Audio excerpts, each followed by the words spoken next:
Amis internautes, bonjour et merci de nous avoir rejoints. Aujourd'hui, il sera question du deuil vécu par les parents suite à la perte d'un enfant. Alors, si c'est votre cas ou si vous connaissez une personne qui l'a vécu, invitez cette dernière à suivre cette émission. Il en tirera certainement des conseils pour aller de l'avant. Mais avant, si vous n'êtes pas encore abonné à la chaîne, activez la cloche de notification. On se retrouve juste après le générique pour aller à la lumière de la foi.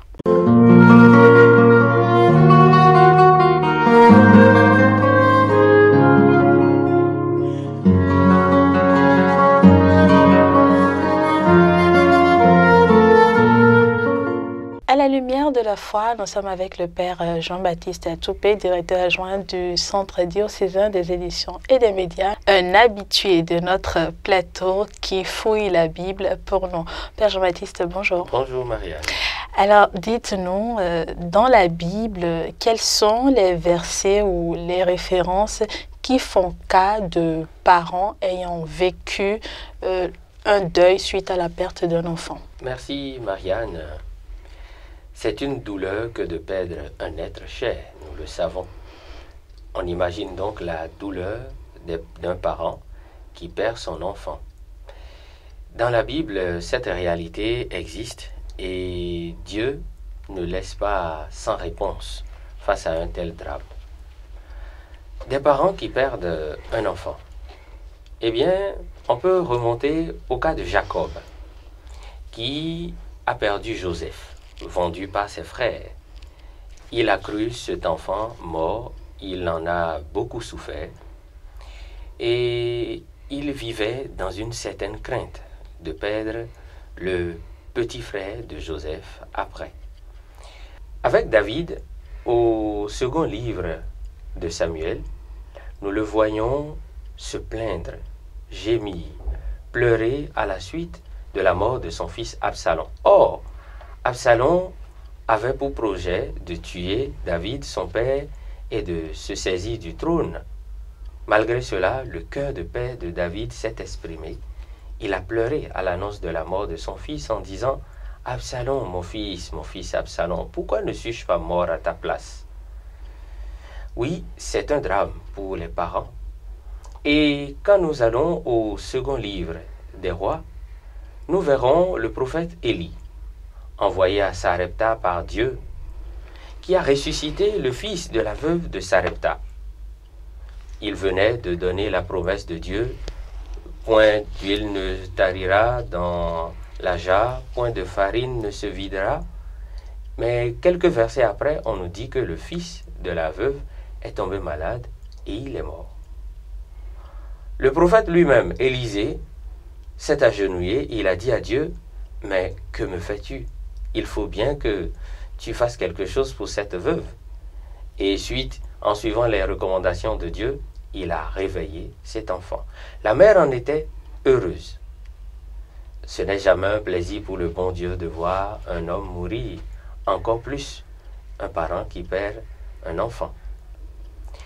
La même histoire, presque, s'est produite avec le prophète Élisée, qui, reçu dans une maison à qui on a fait du bien, il a été confronté à la situation de la perte d'un enfant, le seul que ce couple avait eu.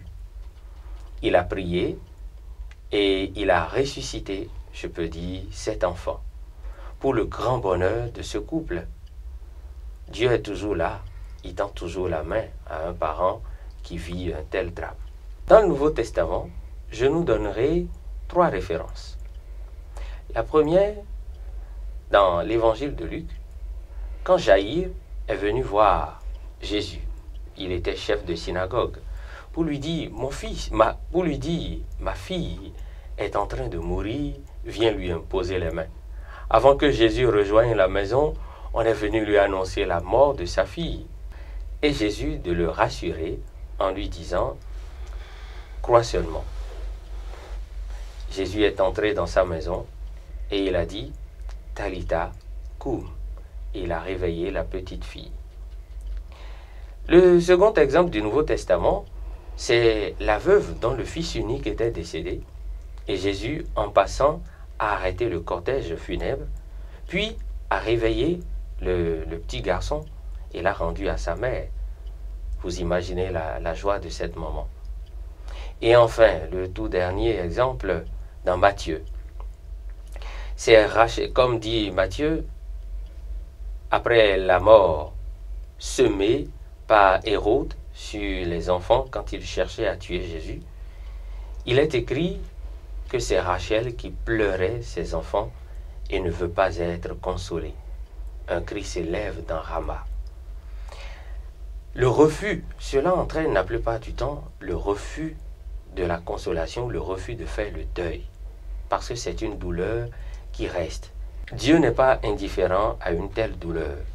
Il vient au secours des personnes, des parents qui vivent ce drame. Il leur tend la main pour les aider à vivre le deuil et à en sortir. D'accord. Merci beaucoup, mon père, pour ces explications. Nous irons en profondeur pour mieux comprendre les conséquences de la perte d'un enfant sur la vie des parents, mais également sur leur vie de couple.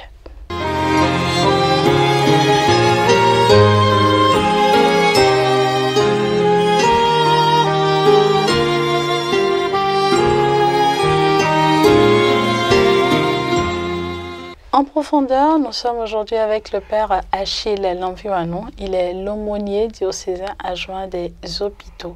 Bonjour mon père. Bonjour Marianne. Merci d'accepter notre invitation. Merci, c'est un plaisir. Alors, dites-nous père, quelles sont les conséquences émotionnelles de la perte d'un enfant sur la vie du parent éploré? Nous avons plusieurs formes de deuil. Nous avons le deuil normal, le deuil compliqué, même le deuil pathologique, où une maladie psychique intervient pendant le deuil. Donc la perte d'un enfant est classée parmi les facteurs des deuils compliqués et pathologiques. Les conséquences émotionnelles de la perte d'un enfant dépendent aussi du contexte socio-culturel, de l'importance que l'on donne à la perte d'un enfant, et des interprétations, et ça dépend aussi de l'éducation.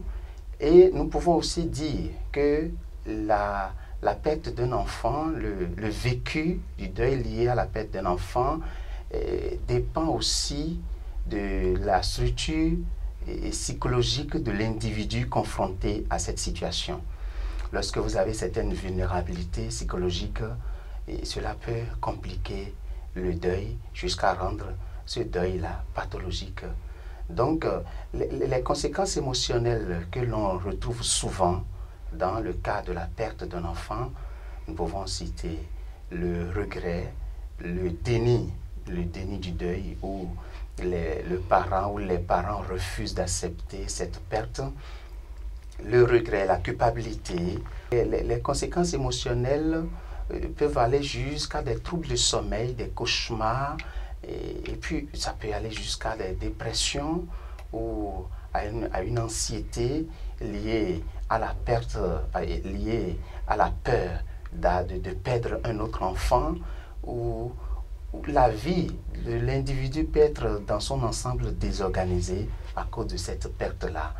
Donc il y a plusieurs conséquences émotionnelles liées à la perte d'un enfant. Et en cas de deuil mal vécu, lorsque suite à la perte de l'enfant, le deuil il est mal vécu, quelles sont les conséquences que cela peut avoir sur la vie du couple? Et lorsque les deux sont impliqués dans le deuil, et il n'y a pas de résilience pour gérer ce deuil, on peut aller jusqu'à avoir des situations compliquées dans le couple, et parfois même la vie conjugale connaît un dysfonctionnement, et il y a un émoussement affectif qui fait que les deux parents sur plusieurs mois ne se sentent même plus comme un couple vivant ensemble.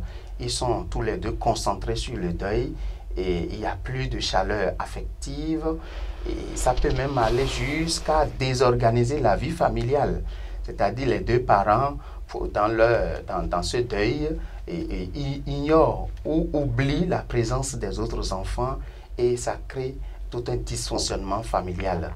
Et donc, sur le couple, ça a beaucoup de conséquences, beaucoup de conséquences. L'une des conséquences, c'est qu'à la longue, les deux peuvent comment on appelle, se séparer. Ça peut engendrer même un divorce lorsque, en revenant sur les conditions de la survenue du deuil, le second conjoint peut prendre l'autre comme le meurtrier de son enfant et ça désorganise la vie du couple et ça va jusqu'au divorce.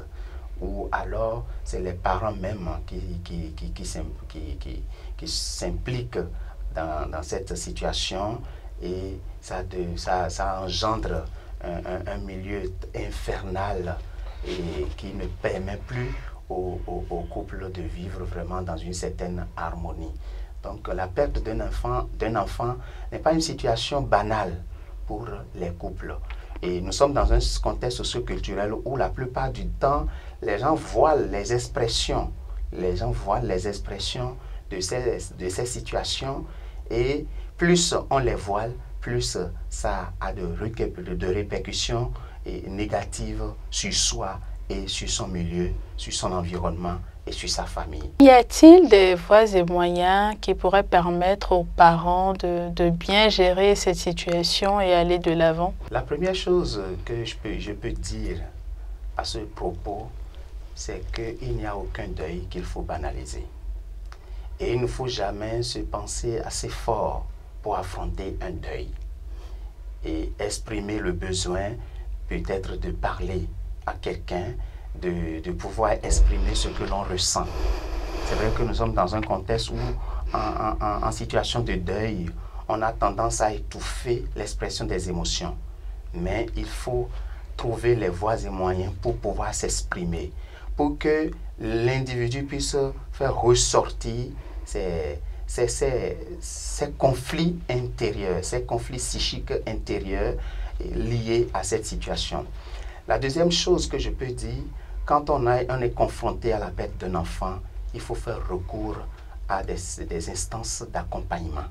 Il ne faut jamais penser que, voilà, j'ai la force qu'il faut. Non, il faut peut-être se référer à un professionnel de la santé et mentale, à un psychologue surtout, ou alors il faut se référer à un prêtre dans le cadre de la foi catholique. Il faut se référer à un prêtre. Et lorsqu'on est dans un groupe, la communion et la fraternité vécue dans ce groupe peut aider l'individu à pouvoir gérer son deuil, à pouvoir sortir du deuil. Et la dernière chose que je peux dire, c'est lorsque nous sommes confrontés à des situations de deuil, il faut savoir qu'il n'y a aucune réalité dans ce monde qui permet de sortir du deuil en dehors de la foi. Parce que c'est dans la mesure où nous avons une foi qui nous permet de poser un regard positif sur les situations qui nous arrivent que nous pouvons sortir de ces situations. Donc la foi est fondamentale dans la gestion de ces situations de deuil et de perte d'enfants. D'accord.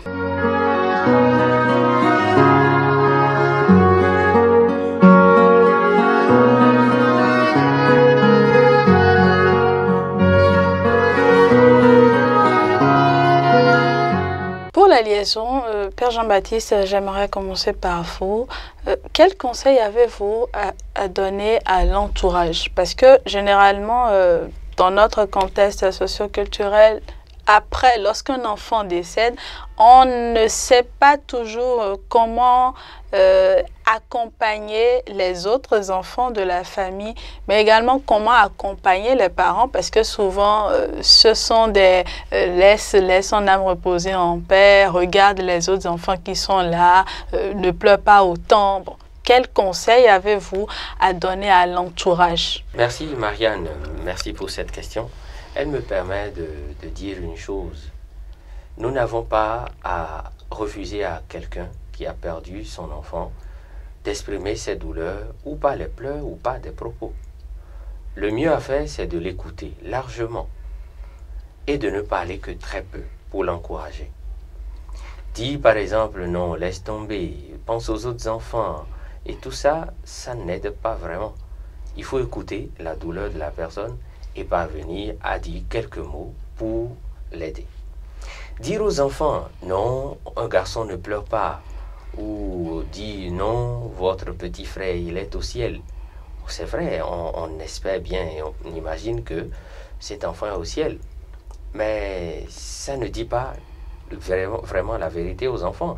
Je peux imaginer que c'est difficile d'aborder certains sujets avec les enfants. Mais il faut quand même leur dire la vérité, il faut trouver le moyen d'exprimer la chose sans les frustrer, mais pour qu'ils comprennent que cela fait partie de la réalité humaine que de voir quelqu'un mourir un jour. Si on leur interdit d'exprimer à eux aussi leur douleur, ils vont garder cela comme une blessure, ils vont grandir avec, et ça peut générer de petits monstres ou des monstres plus tard. Je finirai sur cette question, je finirai en répondant que avant et après tout, il faut penser à Dieu, il faut porter les personnes dans la prière, il faut prier avec elles pour qu'elles sentent que non seulement on les porte fraternellement et affectivement, mais que Dieu aussi participe à leur relèvement et que Dieu leur exprime son affection. Donc n'oublions pas, on ne doit pas faire obstacle à l'expression de la douleur, on doit plutôt aider à porter cette douleur pour en guérir. D'accord, merci beaucoup Père Jean-Baptiste. Père Achille, de votre position d'aumônier diocésain adjoint des hôpitaux et en tant que prêtre, en tant que psychologue en formation, comment arrivez-vous à aider les patients qui viennent à vous après la perte d'un enfant? Et pour les cas que moi j'ai rencontrés, c'est d'abord la promesse de la prière, la promesse de célébrer l'Eucharistie pour la famille et aussi pour l'enfant qui est parti. Et au besoin, quelques jours après, j'invite la famille à une messe ensemble où nous prions et nous portons ensemble l'enfant qui est parti et la famille aussi dans une Eucharistie, dans la messe. Donc, c'est d'abord une question de présence. Et cela me permet d'évaluer les réactions, peut-être pour voir si entre-temps, il n'y a pas une trop grande intensité d'influence sur les individus éplorés, sur les personnes éplorées. Et lorsque je vois qu'il y a possibilité s'il y a une augmentation d'intensité ou une majoration des émotions, voir dans quelle mesure les aider et de les apaiser dans la mesure du possible. Donc le deuil, la perte d'un enfant est très délicate et cela engage normalement tout l'environnement, tous ceux qui sont autour à soutenir, non pas à étouffer le deuil, mais à soutenir le deuil, comme le Père Jean-Baptiste l'a dit tout à l'heure. D'accord. Mon Père, pour les parents qui, suite à la perte d'un enfant, ont perdu la foi, j'aimerais quand même que vous leur adressiez quelques mots. Merci Marianne. Il est vrai que la situation de deuil engendre la plupart du temps la perte du sens même de la vie et des crises de foi. Et il est déjà arrivé que plusieurs personnes, suite à la perte de leur enfant, ont perdu la foi et ont du mal même à s'adresser à Dieu, comme si Dieu était injuste. Dieu n'aurait pas dû permettre cela, surtout dans le cas où l'enfant a été attendu longtemps et après l'enfant est parti. Donc moi je voudrais dire à ces personnes qui vivent ces situations, je voudrais leur dire que tout dans notre vie a un sens et il suffit de nous calmer, il suffit de revenir en nous-mêmes et nous pouvons identifier les chemins de croissance liés à chaque situation. La perte d'un enfant n'est pas un jeu, mais il y a toujours quelque chose qui peut naître de cela. Je prends la parole de Jésus qui dit: le grain de blé tombé en terre, s'il ne meurt pas, ne porte pas de fruits. Il y a des fruits spirituels, il y a des fruits dans le futur. Et donc que nous soyons, autant nous sommes sensibles au départ, mais il faut aussi être sensible à tout ce qui peut venir après et tout ce qui peut venir après pour enrichir notre existence. Merci. D'accord. Merci beaucoup, mon Père, pour vos précieux conseils et merci également, Père Jean-Baptiste, pour vos apports. Amis internautes, ce sera tout pour ce numéro de votre émission Regard Neuf que nous vous remercions d'avoir suivi. Nous espérons que les conseils et recommandations, propositions des pères vous auront aidé. Et si vous avez perdu un enfant, nous espérons véritablement que tout ce qui a été dit vous aidera à aller de l'avant et à guérir progressivement. Et surtout, n'oubliez pas que quoi qu'il en soit, quelle que soit la situation et quelles que soient les circonstances, vous n'êtes pas seul, vous n'êtes pas obligé de porter votre deuil tout seul. Pensez à Dieu et avec Dieu, pensons nos blessures intérieures. À très bientôt.